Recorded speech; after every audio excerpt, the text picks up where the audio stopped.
ദൈവനാമം വാഴ്ത്തപ്പെടുമാറാകട്ടെ. പിതാവിൻ്റെയും പുത്രൻ്റെയും പരിശുദ്ധാത്മാവിൻ്റെയും നാമത്തിൽ തന്നെ ആമേൻ. പ്രിയ ദൈവമക്കളെ, നമ്മുടെ കർത്താവും രക്ഷിതാവുമായ യേശുക്രിസ്തുവിൻ്റെ നാമത്തിൽ നിങ്ങളെല്ലാവർക്കും അനുഗ്രഹപൂർവമായ നല്ല ഒരു പ്രഭാതം ആശംസിക്കുന്നു. തീരം ഡെയിലി ബൈബിൾ മെഡിറ്റേഷൻ എന്ന ഈ അനുഗ്രഹീതമായ പ്രഭാത തിരുവചന ധ്യാനത്തിലേക്ക് നിങ്ങളെല്ലാവരെയും ഹൃദയം നിറഞ്ഞ സ്നേഹത്തോടെ സ്വാഗതം ചെയ്യുകയും ചെയ്യുന്നു. നമ്മുടെ ഹൃദയങ്ങളെ ആരാധനയിലേക്കും ദൈവ സാന്നിധ്യത്തിലേക്കും ഈ പ്രഭാതത്തിൽ നമുക്ക് നയിക്കാം. സ്നേഹപിതാവായ ദൈവമേ, ഈ പുതിയ പ്രഭാതം ഞങ്ങൾക്ക് ദാനമായി നൽകിയതിനായി അങ്ങേക്ക് ഞങ്ങൾ നന്ദി പറയുന്നു. ഇന്നത്തെ തിരുവചനത്തിലൂടെ അങ്ങയുടെ ശബ്ദം കേൾക്കുവാനും ഞങ്ങളുടെ ജീവിതം അങ്ങേക്ക് പ്രസാദകരമായ ബലിയായി സമർപ്പിക്കുവാനും ഞങ്ങളെ അവിടുന്ന് ഒരുക്കണമേ.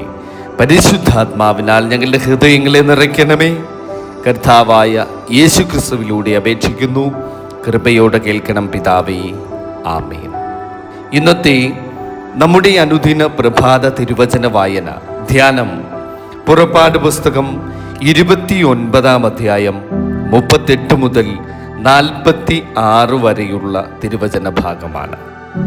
യാഗപീഠത്തിന്മേൽ അർപ്പിക്കേണ്ടത് എന്തെന്നാൽ, ദിവസം തോറും നിരന്തരം 1 വയസ്സ് പ്രായമുള്ള 2 ആട്ടിൻകുട്ടി, ഒരു ആട്ടിൻകുട്ടിയെ രാവിലെ അർപ്പിക്കണം, മറ്റേ ആട്ടിൻകുട്ടിയെ വൈകുന്നേരത്ത് അർപ്പിക്കണം. ഇടിച്ചെടുത്ത കാൽഹിയിൽ എണ്ണ പകർന്നിരിക്കുന്ന 1 ഇടങ്ങഴി നേരിയ മാവും പാനീയയാഗമായി കാൽഹിയിൽ വീഞ്ഞും ആട്ടിൻകുട്ടിയോട് കൂടെ അർപ്പിക്കണം. മറ്റേ ആട്ടിൻകുട്ടിയെ രാവിലത്തെ ഭോജനയാഗത്തിനും അതിൻ്റെ പാനീയയാഗത്തിനും ഒത്തവണ്ണം ഒരുക്കി സൗരഭ്യവാസനയായി യഹോവയ്ക്ക് ദഹനയാഗമായി വൈകുന്നേരത്ത് അർപ്പിക്കണം.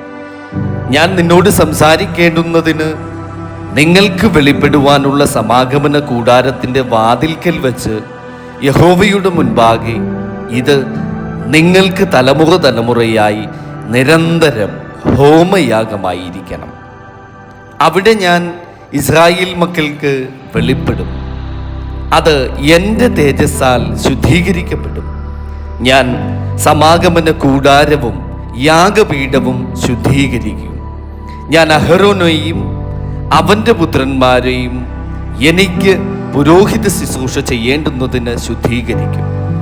ഞാൻ ഇസ്രായേൽ മക്കളുടെ മധ്യേ വസിക്കുകയും അവർക്ക് ദൈവമായിരിക്കുകയും ചെയ്യും. അവരുടെ മധ്യേ വസിക്കേണ്ടുന്നതിന് അവരെ മിസ്രയീം ദേശത്തു നിന്ന് കൊണ്ടുവന്നവനായി അവരുടെ ദൈവമായ യഹോവ ഞാനാകുന്നു എന്ന് അവർ അറിയും.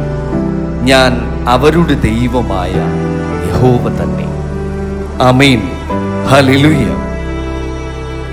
ഇന്നത്തെ ഈ തിരുവചന ഭാഗത്തിൽ ദൈവം ഓരോ ദിവസവും രാവിലെയും വൈകുന്നേരവും നിരന്തരമായി ബലിയർപ്പിക്കുവാൻ ഈ തിരുവചനത്തിലൂടെ കൽപ്പിക്കുന്നു. ഇത് വെറും ഒരു ആചാരമല്ല, ദൈവവുമായി തുടർച്ചയായ ബന്ധത്തിൽ ജീവിക്കുവാനുള്ള ഒരു ക്ഷണമാണ്. ഓരോ ദിവസവും രാവിലെയും വൈകുന്നേരവും ദൈവത്തെ അന്വേഷിക്കുന്ന ജീവിതമാണ് ഒരു വിശ്വാസിയുടെ ശക്തി. ഈ വചനത്തിൻ്റെ അവസാന ഭാഗത്ത് ദൈവം അതിമനോഹരമായൊരു വാഗ്ദാനം നൽകുന്നുണ്ട്. ഞാൻ ഇസ്രായേൽ മക്കളുടെ മധ്യേ വസിക്കും, ഞാൻ അവരുടെ ദൈവമായിരിക്കും. ഇതാണ് ഈ വചനത്തിൻ്റെ ഹൃദയം. ദൈവം വെറും ആരാധന സ്വീകരിക്കുന്നവനല്ല, തൻ്റെ ജനത്തിൻ്റെ മധ്യേ അവൻ വസിക്കുവാൻ ആഗ്രഹിക്കുന്ന ഒരു പിതാവാണ്.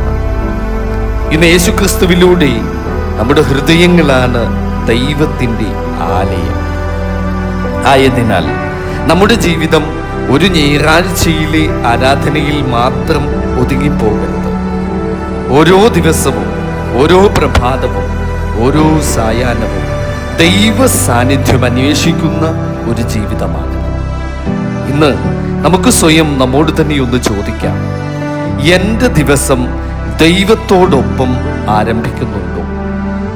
എൻ്റെ കുടുംബത്തിൽ പ്രാർത്ഥനയ്ക്ക് സ്ഥിരമായ ഒരു സ്ഥാനമുണ്ട്. ദൈവത്തിന് എൻ്റെ ജീവിതത്തിൽ വസിക്കുവാൻ ഞാൻ ഇടം നൽകുന്നുണ്ടോ?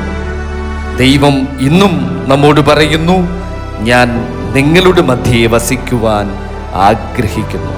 ആ സ്നേഹപൂർണമായ വിളിക്ക് ഇന്ന് നമ്മുടെ ഹൃദയം നമുക്ക് തുറന്നു കൊടുക്കാൻ പ്രിയ ദൈവമക്കളെ.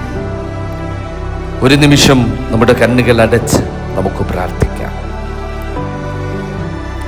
സ്നേഹമുള്ളവനായ ഞങ്ങളുടെ സ്വർഗസ്ഥ പിതാവാം ദൈവമേ, ഞങ്ങളുടെ മധ്യേ വസിക്കുവാൻ ആഗ്രഹിക്കുന്ന അങ്ങയുടെ മഹാസ്നേഹത്തിനായി ഞങ്ങൾ നന്ദി പറയുന്നു.